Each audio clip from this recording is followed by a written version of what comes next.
Hi ഡിയവൻസ്, എല്ലാവർക്കും two's അക്കാഡമിയിലേക്ക് സ്വാഗതം. നമ്മൾ ഇന്ന് നോക്കാനായിട്ട് പോകുന്നത് കേറ്റഡ് കാറ്റഗറി 3 ഇംഗ്ലീഷിന്റെ കുറച്ച് കാര്യങ്ങളാണ്. നമ്മൾ കുറച്ച് ക്വസ്റ്റ്യൻസിലൂടെ നമ്മൾ ഈ സിലബസിലെ മൊത്തത്തിൽ നമ്മളൊന്ന് റൗണ്ട് ചെയ്ത് എത്തുവാണ്. നമ്മുടെ സിലബസിൽ നമുക്ക് ഓൾഡ് ഇംഗ്ലീഷ് തൊട്ട് മോഡേൺ ഇംഗ്ലീഷ് വരെ ലിംഗ്വിസ്റ്റിക്സും ക്രിറ്റിസിസവും എല്ലാ ഏരിയാസും ഉണ്ട്. നമ്മൾ ശരിക്കും ഒരു യാത്ര പോവാണ്.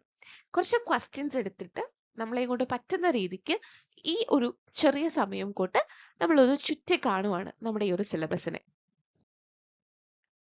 First question, which novel is considered as the first Gothic novel in English literature? English ലിറ്ററേച്ചറിലെ ഫസ്റ്റ് ഗോതിക് നോവൽ ആയിട്ട് നമ്മൾ കൺസിഡർ ചെയ്യുന്ന വർക്ക് ഏതാണ്? The mysterious of Udolpho, Frankenstein, castle of Otranto, Wuthering Heights. ഈ എല്ലാ വർക്ക്സിലും തന്നെ നമുക്ക് ഗോതിക് എലമെന്റ്സ് വിസിബിൾ ആണ്. ഗോതിക് എലമെന്റ്സ് എന്ന് പറയുമ്പോൾ അറ്റ്മോസ്ഫിയർ ഭയങ്കര ഡ്രെഡ് ആയിട്ടുള്ള, ഗ്ലൂം ആയിട്ടുള്ള, ഭയങ്കര ഡീക്കി ആയിട്ടുള്ള, മിസ്റ്ററി നിറഞ്ഞ ഒരു അറ്റ്മോസ്ഫിയർ ആയിരിക്കും ഉണ്ടാകുക. അതുപോലെ സെറ്റിങ്സ്, ഗോതിക് ഫിക്ഷന്റെ സെറ്റിങ്സ് വന്നിട്ട് എപ്പോഴും ഭയങ്കര റിമോട്ട് ആയിട്ട്, ഐസൊലേറ്റ് ആയിട്ട് ഉള്ള ലൊക്കേഷൻസും, പഴയ കൊട്ടാരങ്ങളും കാടും ഇടുങ്ങിയ പ്രദേശങ്ങളും ഒക്കെ ആയിരിക്കും. ക്യാരക്ടേഴ്സ് പൊതുവെ ഒരു ആർക്കിടൈപ്പൽ ക്യാരക്ടേഴ്സ്, കുറച്ചിങ്ങനെ ഡാംസൽസ്, ഡിസ്ട്രെസ് ആയിട്ടുള്ള, ആന്റി ഹീറോസ് ആയിട്ടുള്ള ക്യാരക്ടേഴ്സ് ഒക്കെ നമുക്ക് കാണാൻ സാധിക്കും. സൂപ്പർ നാച്ചുറൽ എലമെന്റ്സ് വരും. ഗോസ്റ്റ്, വാമ്പയർ, വേൾഫ്, കേഴ്സസ്, അങ്ങനെ അതൊക്കെ ഇതിനകത്ത് കോമൺ ആയിട്ടുള്ള ക്യാരക്ടേഴ്സ് ആയിരിക്കും. തീംസ് എപ്പോഴും പാസ്റ്റ്, സീക്രറ്റ്, ഹിഡൻ ഡിസയേഴ്സ്, അതുപോലെ ഒരു എന്താ പറയാ, ഭയങ്കരമായിട്ടുള്ള ഒരു സീക്രറ്റ് റിപ്രസ്ഡ് ആയിട്ടുള്ള ക്യാരക്ടർ തീമൊക്കെ ആയിരിക്കും ഉണ്ടാവുക. മെലോ ഡ്രാമാറ്റിക് ആയിരിക്കും, ഭയങ്കര ബ്ലെൻഡ് ഓഫ് ഹൊററും റൊമാൻറ്റിക് എലമെന്റ്സും ഉള്ളതായിരിക്കും ഗോതിക് ഫിക്ഷന്റെ മെലോ ഡ്രാമ എലമെന്റ്സ് എന്ന് പറയുന്നത്. അപ്പൊ ഇത്രയും കാര്യങ്ങൾ ഉണ്ടെങ്കിൽ we can consider that work as A Gothic fiction work. അപ്പൊ ഇംഗ്ലീഷിലെ ഫസ്റ്റ് ഗോതിക് ഫിക്ഷൻ വർക്ക് ഏതായിരുന്നു എന്നാണ് ക്വസ്റ്റ്യൻ വന്നിട്ടുള്ളത്. ഗോതിക് ഫിക്ഷൻ എന്ന് പറഞ്ഞിട്ടുണ്ടെങ്കിൽ blend of horror, mystery, super natural elements ഒക്കെയാണ്.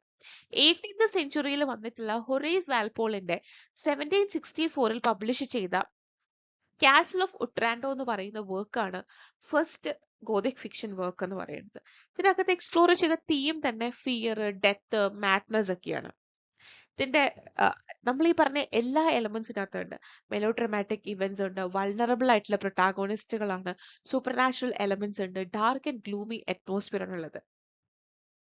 ഈ ഒരു വർക്കിന്റെ സബ് ടൈറ്റിൽ തന്നെ the castle of Otranto a gothic story എന്നാണ്. So which novel is considered as the first Gothic novel in English literature? That is The Castle of Otranto.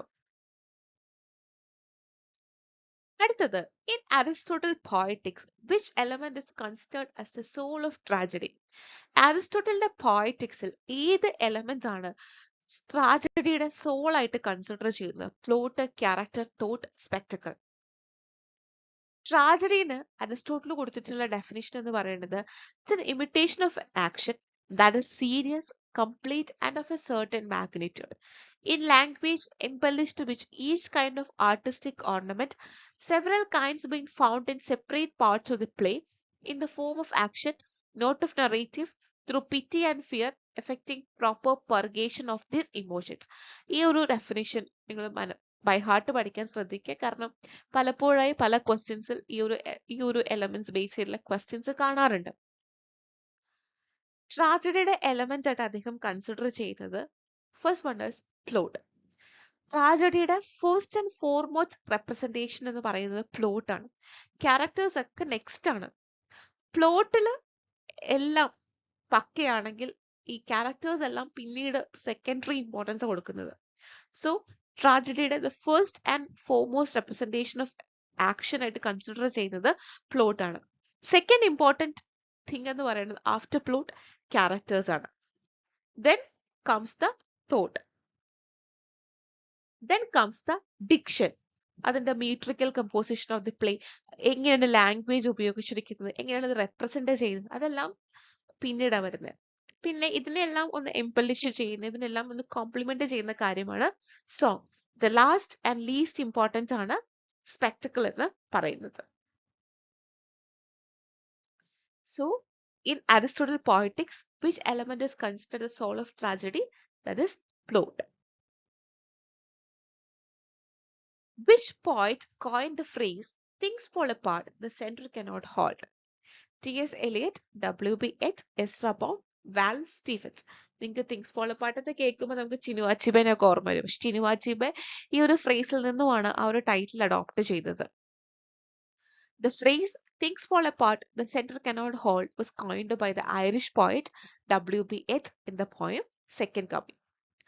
ഈ line associate ചെയ്യുന്നത് actually world war ഫസ്റ്റിന്റെ കയൂസും ആ കാര്യങ്ങളെയൊക്കെയാണ് associate ചെയ്യുന്നത്. ഈ ഒരു ഫ്രേസിൽ നിന്നുമാണ് പിന്നീട് Chinua ചിബെ തന്റെ ഫേമസ് ആയിട്ടുള്ള നോവലിന് ടൈറ്റിൽ എടുത്തത് things fall apart. So the right answer is Irish poet W.B. Yeats. Bronte സിസ്റ്റേഴ്സിൽ ആരാണ് ആഗ്നസ് ഗ്രേ എന്ന് പറയുന്ന വർക്ക് എഴുതിയത്? Charlotte Bronte, Emily Bronte, Anne Bronte? ഇവരാരുമല്ല. 19ാം നൂറ്റാണ്ടിൽ ജീവിച്ചിരുന്ന ഇംഗ്ലീഷിലെ ഫേമസ് ആയിട്ടുള്ള നോവലിസ്റ്റുകളായിരുന്നു ബ്രോണ്ടെ സിസ്റ്റേഴ്സ് ആയിട്ടുള്ള Charlotte Bronte, Emily Bronte, Anne Bronte. ഇവരുടെ ഇൻഫ്ലുവൻഷ്യൽ ആയിട്ടുള്ള വർക്ക്സ് ആണ് ജെയിൻ ആയറും വിതറിംഗ് ഹൈറ്റ്സും ഒക്കെ. റൂറൽ യോർക്ക്ഷയർ ഇംഗ്ലണ്ടിൽ ജീവിച്ചിരുന്ന ഈ ബ്രോണ്ടെ സിസ്റ്റേഴ്സ് തൂലികാ നാമത്തിൽ പെൻ നെയിംസ് ഉപയോഗിച്ചിട്ടാണ്, അത് മെയിൽ സ്യൂഡോണിം ഉപയോഗിച്ചിട്ടാണ് ഇവർ എഴുതിയിരുന്നത്. കാരണം അന്നത്തെ സൊസൈറ്റിയിൽ സ്ത്രീ എഴുത്തുകാർക്ക് അത്ര വലിയ ഇമ്പോർട്ടൻസ് കിട്ടിയിരുന്നില്ല. അങ്ങനെ ബ്രോണ്ടെ സിസ്റ്റേഴ്സിന്റെ പെൻ നെയിംസ് ആണ് കാർബെൽ, എൽസ്ബെൽ, ആക്ടൻബെൽ. ഇതാണ് അവരുടെ ആദ്യകാല വർക്കിൽ ഉപയോഗിച്ചിരുന്നത്. അവർ ശരിക്കും അവരുടെ വുമൺ ഐഡന്റിറ്റി ഹൈഡ് ചെയ്തിരുന്നു. കാരണം പൊതുവെ അന്നത്തെ ഒരു സമൂഹത്തിൽ ഒരു പ്രെജുഡിസ്ഡ് ആയിട്ടുള്ള കൺസെപ്റ്റ് ഉണ്ട്, സ്ത്രീ എഴുത്തുകാരുടെ റൈറ്റിംഗ്സ് ഒന്നും അത്ര നല്ലതല്ല.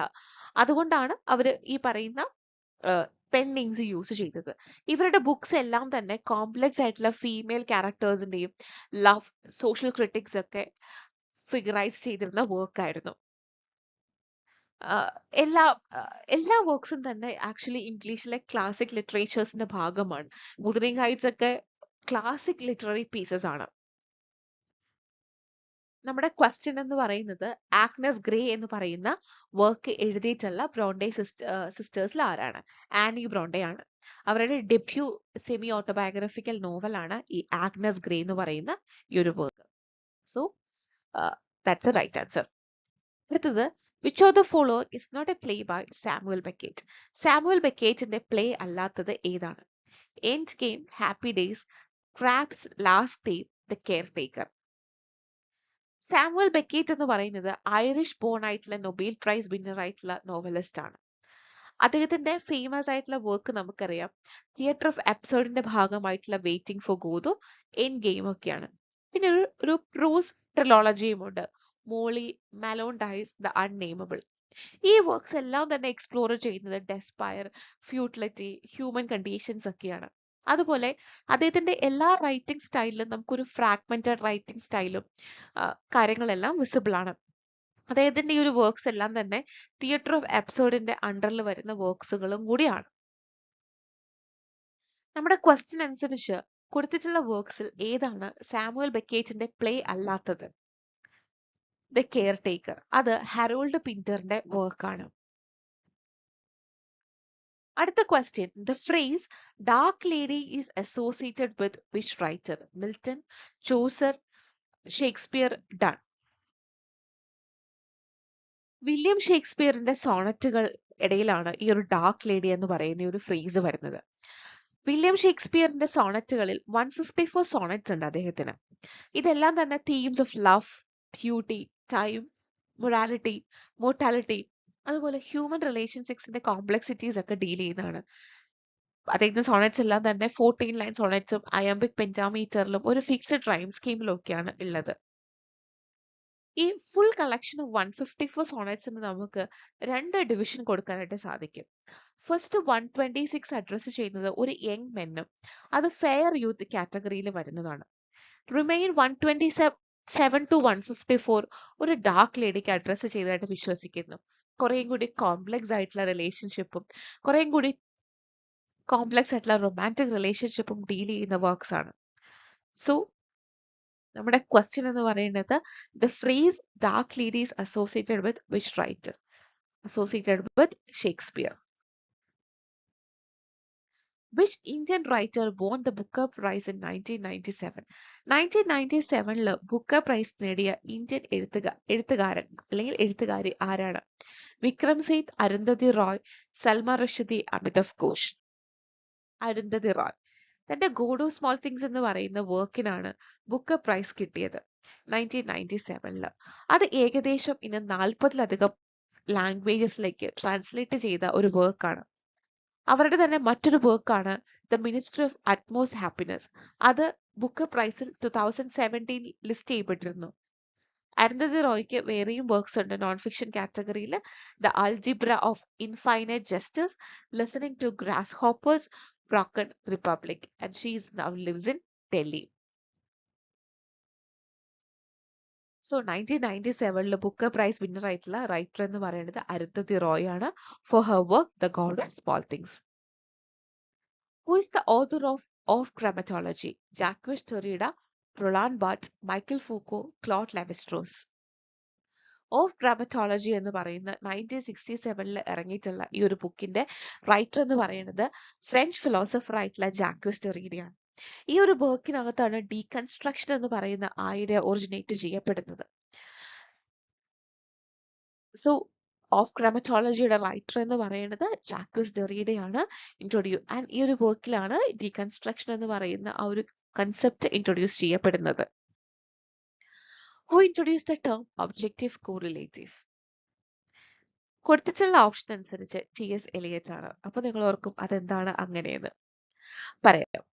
ഒബ്ജക്റ്റീവ് കോറിലേറ്റീവ് എന്ന് പറഞ്ഞിട്ടുണ്ടെങ്കിൽ ഒരു set of objects, set of emotions, set of situations, images എല്ലാം കൂടി ഒരു പർട്ടിക്കുലർ ഇമോഷൻസ് കൺവേ ചെയ്യുന്നുണ്ട് without directly stating dum.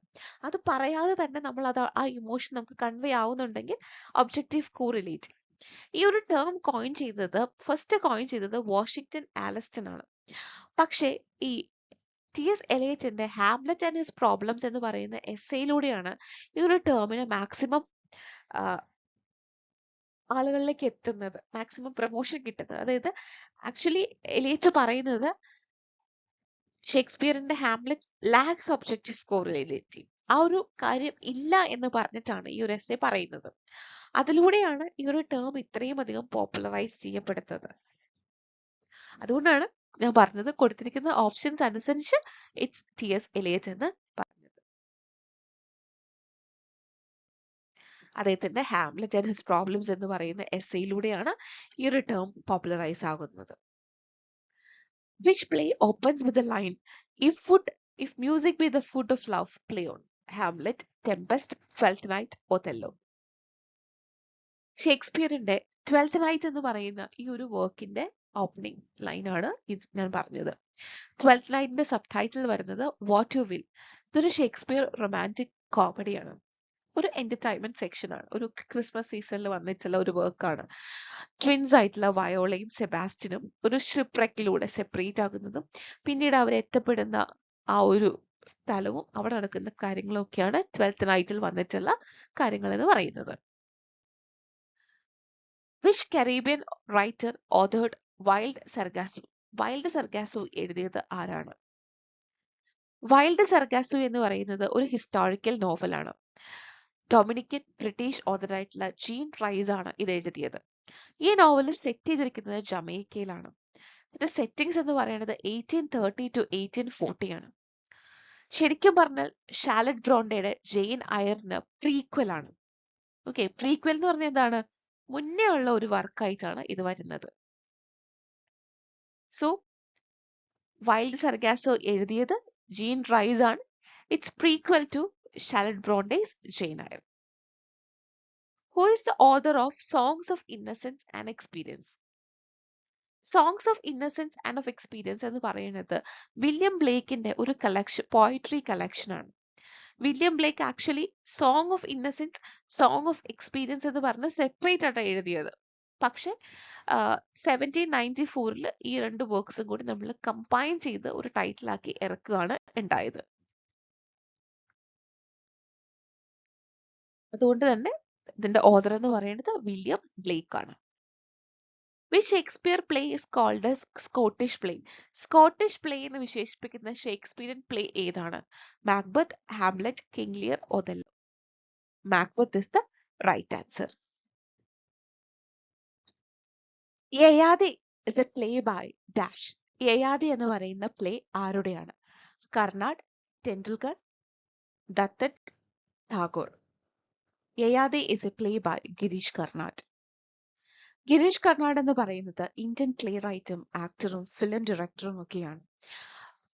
Indian English writer ആണ്, പക്ഷെ കന്നഡയിലാണ് അദ്ദേഹം ബേസിക്കലി എഴുതാറുള്ളത്. പിന്നെ ട്രാൻസ്ലേഷൻസ് ആണ് ഇംഗ്ലീഷിലേക്ക് എത്തിക്കാറുള്ളത്. ജ്ഞാനപീഠ പുരസ്കാര ജേതാവാണ്. അദ്ദേഹം predominantly works in Kannada, Hindi, Tamil, Telugu, Malayalam and Marathi films. Yayati എന്ന് പറയുന്നത് ഗിരീഷ് കർണാടിന്റെ ഡെബ്യൂട്ട്ലി ഫസ്റ്റ് പ്ലേ ആണ്. 1960-ലാണ് ഇത് എഴുതുന്നത്. ആൻഡ് 1962-ലെ മൈസൂർ സ്റ്റേറ്റ് അവാർഡും ഈ ഒരു പ്ലേക്ക് ലഭിച്ചിരുന്നു. ഇതിന്റെ ഹിസ്റ്റോറി എടുത്തിട്ടുള്ളത് മഹാഭാരതത്തിലെ യയാതി എന്ന് പറയുന്ന ആ ഒരു അധ്യായത്തിൽ നിന്നുമാണ്. പാണ്ഡവകുലത്തിന്റെ ആൻസിസ്റ്റർ ഗ്രൂപ്പിൽപ്പെട്ട ആളാണ് യയാതി. അദ്ദേഹത്തിന് ഒരു കേഴ്സ് കിട്ടുകയും വളരെ ചെറുപ്പത്തിൽ തന്നെ ജരാനരകൾ ബാധിക്കുകയും ചെയ്ത ഒരു ക്യാരക്ടറാണ്. ആ കഥ വെച്ചിട്ടാണ് ഗിരീഷ് കർണാടും യയാതി എന്ന് പറയുന്ന വർക്ക് എഴുതിയത്. ഗിരീഷ് കർണാടിന്റെ ഹയവദന, നാഗമണ്ഡല ഈ വർക്ക്സിലൊക്കെ നമുക്ക് യക്ഷഗാന ഫോക്ക് ടെയിൽസിന്റെ ഒക്കെ ഒരു പ്രസൻസ് നമുക്ക് കാണാനായിട്ട് സാധിക്കുന്നതാണ്. Who among the following is referred as the finder of our language? നമ്മുടെ ലാംഗ്വേജിന്റെ ഫൈൻഡർ ആയിട്ട് കൺസിഡർ ചെയ്യുന്നത് ജെഫ്രി ചോസറിയാണ്. എന്തുകൊണ്ടാണ് ചോസറിനെ ഫാദർ ഓഫ് ഇംഗ്ലീഷ് ലിറ്ററേച്ചർ എന്ന് വിളിക്കുന്നത്, father of morning star of renaissance എന്ന് വിളിക്കുന്നത്, അതുപോലെ ഫൗണ്ടർ ഓഫ് അവർ ലാംഗ്വേജ് എന്നൊക്കെ വിളിക്കുന്നത്? കാരണം ജെഫ്രി ചോസറിനെ ഫാദർ ഓഫ് ഇംഗ്ലീഷ് ലിറ്ററേച്ചർ അല്ലെങ്കിൽ ഫൗണ്ടർ എന്നൊക്കെ വിളിക്കാൻ കാരണം സിഗ്നിഫിക്കന്റ് ആയിട്ട് നമുക്ക് ഓൾഡ് ഇംഗ്ലീഷ് സമയത്ത് ഈ ലാംഗ്വേജ് ഒന്നും അത്ര ഫ്ലറിഷ്ഡ് ആയിരുന്നില്ല. കുറേയും കൂടി ലാംഗ്വേജ് നല്ല രീതിക്ക് ഫ്ലറിഷ്ഡ് ആകുന്നത് മിഡിൽ ഇംഗ്ലീഷോട് കൂടിയിട്ടാണ്. പിന്നെ വെർനാക്കുലർ ലാംഗ്വേജ് ആളുകൾ കൂടുതലും യൂസ് ചെയ്യാൻ തുടങ്ങുന്നത് ഈ ഒരു മിഡിൽ ഇംഗ്ലീഷ് സമയത്താണ്. വെർനാക്കുലർ ലാംഗ്വേജിലും നമ്മുടേതായിട്ടുള്ള സ്വന്തം ശൈലിയിലൊക്കെ എഴുതി തുടങ്ങിയത് ചോസർ ആയിരുന്നു. ചോസറിന്റെ കാന്റംബറി ടെയിൽസ് ആണ് ഇംഗ്ലീഷിനെ ഒരു എലിവേറ്റഡ് ലെവലിലേക്ക് എത്തിക്കുന്നത്. അതുവരെ ലാറ്റിൻ, ഫ്രഞ്ച് വർക്ക്സിന്റെ ട്രാൻസ്ലേഷൻസ് ഒക്കെ വായിച്ചുകൊണ്ടിരുന്ന നമ്മളുടെ സ്വന്തമായിട്ടുള്ള സ്റ്റാൻഡർഡൈസ്ഡ് ആയിട്ടുള്ള ഒരു മിഡിൽ ഇംഗ്ലീഷ് സ്റ്റൈലില് ഒരു വെർനാക്കുലർ ലാംഗ്വേജില് ആ ലാംഗ്വേജ് ആണ് പിന്നീട് മോഡേൺ ഇംഗ്ലീഷിന് അടിത്തറ പാകിയത്. അതുപോലെ പുതിയ പോയറ്റിക് ഫോംസും പുതിയ പോയറ്റിക് ടെക്നിക്സും എല്ലാം തന്നെ ഇംഗ്ലീഷിലേക്ക് എത്തിക്കുന്നത് ചോസറാണ്. ഈ കാരണങ്ങൾ കൊണ്ടിട്ടാണ് ചോസറെ നമ്മൾ ഫൗണ്ടർ അല്ലെങ്കിൽ ഫാദർ ഓഫ് ഇംഗ്ലീഷ് ലിറ്ററേച്ചർ എന്ന് വിളിക്കുന്നത്. Stanza of Spenser's Prythalamion were adopted from Italian canzo. Prythalamion. സ്പെൻസറിന്റെ പേര് കേൾക്കുമ്പോൾ നമ്മളുടെ മൈൻഡിലേക്ക് ആദ്യം വരുന്ന ഒരു പോയത്തിൽ ഒന്നാണ് പൃഥലാമിയൻ, എപ്പിത്തലാമിയൻ, ഫെയറി ക്വീൻ ഒക്കെ. പക്ഷെ അതിൽ മനസ്സിലേക്ക് ഏറ്റവും അധികം ചേർന്ന് നിൽക്കുന്ന നപ്റ്റിയൽ സോങ് അഥവാ വെഡിങ് ഹൈംസ് എന്നറിയപ്പെടുന്ന പൃഥലാമിയനും എപ്പിത്തലാമിയനുമാണ്. അപ്പോ ഈ Edmund Spenser Elizabeth and Catherine Somerset, earl of സോംസർട്ടിന്റെ മക്കളായിട്ടുള്ള ഇവരുടെ രണ്ടുപേരുടെയും എൻഗേജ്മെന്റ് സെലിബ്രേഷൻ ആയിട്ടാണ് ആക്ച്വലി ഈ ഒരു പോയം എഴുതുന്നത്. ഇത് അന്നത്തെ സമയത്ത് നമ്മൾ നോക്കുകയാണെങ്കിൽ ഒരു ഇന്നോവേറ്റീവ് ആയിട്ടുള്ള ഒരു സ്റ്റൈൽ ഓഫ് റൈറ്റിംഗ് ആയിരുന്നു സ്പെൻസർ കൊണ്ടുവന്നത്. സ്പെൻസർ ആണ് ആക്ച്വലി ഈ പൃഥലാമിയൻ എന്ന് പറയുന്ന ഈ ഒരു വേർഡ് കോയിൻ ചെയ്തത് തന്നെ നമ്മുടെ സ്പെൻസർ ആണ്. കാരണം ഒരു നമ്മൾ പറയുന്ന ഒരു എൻഗേജ്മെന്റ് ആ ഒരു വേർഡിനൊക്കെ പകരമായിട്ട് ഈ പൃഥലാമിയൻ എന്ന് പറയുന്ന ഈ ഒരു വേർഡ് അദ്ദേഹം കൊണ്ടുവരികയാണ്.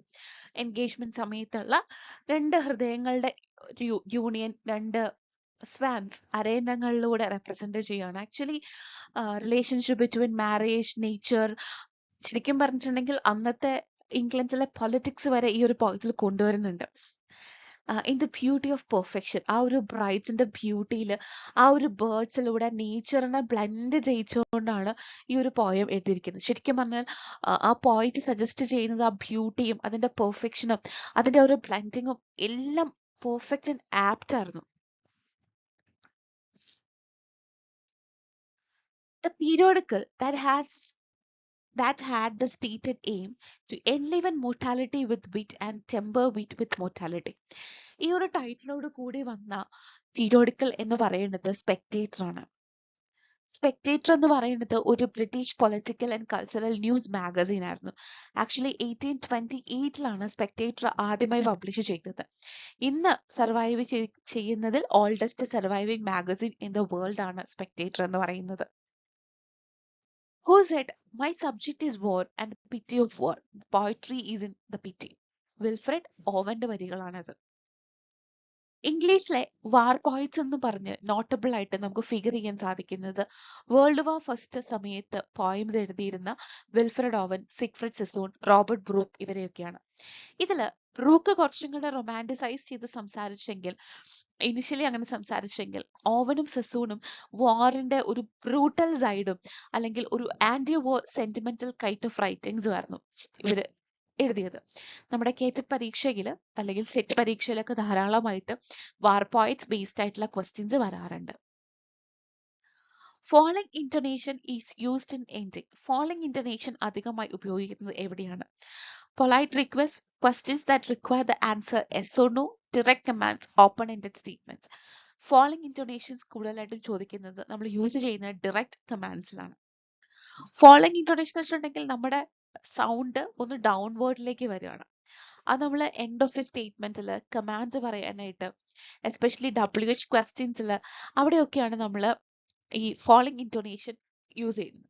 അത് ചോദിക്കുന്നതിലൂടെ നമുക്ക് കുറച്ചും കൂടെ it helps to convey clarity, confidence, ഒരു ഡെഫിനറ്റീവ് ആയിട്ടുള്ള മീനിങ്, പിന്നെ നമ്മുടെ കമ്മ്യൂണിക്കേഷൻ കുറച്ചും കൂടെ എഫക്റ്റീവ് ആക്കാനും ഫോളിംഗ് ഇന്റോനേഷൻ നമ്മളെ ഹെൽപ്പ് ചെയ്യുന്നുണ്ട്. ബ്രോണ്ടെ സിസ്റ്റേഴ്സ് ആയിട്ടുള്ള എമിലി ബ്രോണ്ടെയും ആനി ബ്രോണ്ടെയും ചേർന്ന് ക്രിയേറ്റ് ചെയ്തിട്ടുള്ള ഇമാജിനറി വേൾഡിന്റെ പേരാണ് ഗൊണ്ടാൾ. നമുക്കറിയാം പല റൈറ്റേഴ്സും അവരുടെ റൈറ്റിംഗ്സിന്റെ ആ ഒരു ഇഫക്റ്റ് കൂട്ടാനൊക്കെ ആയിട്ട് അവർ ഇമാജിനറി വേൾഡുകൾ സെറ്റ് ചെയ്യാറുണ്ട്. ഇപ്പൊ തോമസ് ആർഡി ആണെങ്കിൽ വെസെക്സ്, അതുപോലെ RK നാരായണനും മാൽഗുഡി. അപ്പൊ അങ്ങനെ ഇവര് അവരുടേതായിട്ടുള്ള ഫിക്ഷണൽ സെറ്റിംഗ്സ് ക്രിയേറ്റ് ചെയ്യാറുണ്ട്. എമിലി ബ്രോണ്ടെയും ആനി ബ്രോണ്ടെയും ക്രിയേറ്റ് ചെയ്ത ഇമാജിനറി വേൾഡ്സ് ആണ്, ഫിക്ഷണൽ സെറ്റിംഗ് ആണ് ഗൊണ്ടാൾ. എമിലി ബ്രോണ്ടെയും ആനി ബ്രോണ്ടെയും ചേർന്ന് ക്രിയേറ്റ് ചെയ്ത ഫിക്ഷണൽ പ്ലേസ് ആണ് ഗൊണ്ടാൾ എന്ന് പറയുന്നത്. നോർത്ത് പസഫിക് ഐലൻഡിലാണ് ഈ ഒരു പ്ലേസ് ഉള്ളതായിട്ടാണ് അവർ പറയുന്നത്. എമിലി ബ്രോണ്ടയുടെ വർക്ക്സിൽ നമ്മൾ കാണുന്ന യോർക്ക്ഷയർ മോഡ്സിൽ സിമിലർ ആണ് ഈ ഒരു landscape. Who is considered as the poet's poet? Poet's poet എന്ന് അറിയപ്പെടുന്നത് ആരാണ്? സ്പെൻസർ ആണ് പോയിറ്റ് എന്ന് അറിയപ്പെടുന്നത്. അതിന് കാരണം പലപ്പോഴും നമ്മൾ സ്പെൻസറെയാണ് ഈ പോയിറ്റ് എന്ന് പറഞ്ഞ് വിളിക്കുന്നത്. കാരണം പല പോയിറ്റ്സും ഈ വേഴ്സിഫിക്കേഷൻ, ഈ പോയിട്രിയുടെ സ്റ്റൈൽ ഓഫ് റൈറ്റിംഗ്, ഈ ഒരു ആർട്ട് എല്ലാം കൂടുതലായിട്ട് മനസ്സിലാക്കുന്നത് സ്പെൻസറിൽ നിന്നുമാണ്. The phonetic sound p and b are examples of dash. ഞാൻ പറയുമ്പോൾ തന്നെ നിങ്ങൾക്ക് മനസ്സിലാവും പ്ലോസീവ്സ് ആണ്. പ്ലോസീവ്സ് വെച്ചിട്ടുണ്ടെങ്കിൽ the kind of a sound usually associated with p, t, k, b, d, g. അതായത് നമ്മൾ പെട്ടെന്ന് ലങ്സിലേക്ക് ഒരു എയർ ഫ്ലോ എടുക്കുകയും അത് കംപ്ലീറ്റ്ലി ക്ലോഷർ ചെയ്ത് നമ്മൾ പെട്ടെന്ന് പുറത്തേക്ക് വിടുകയും ചെയ്യണം.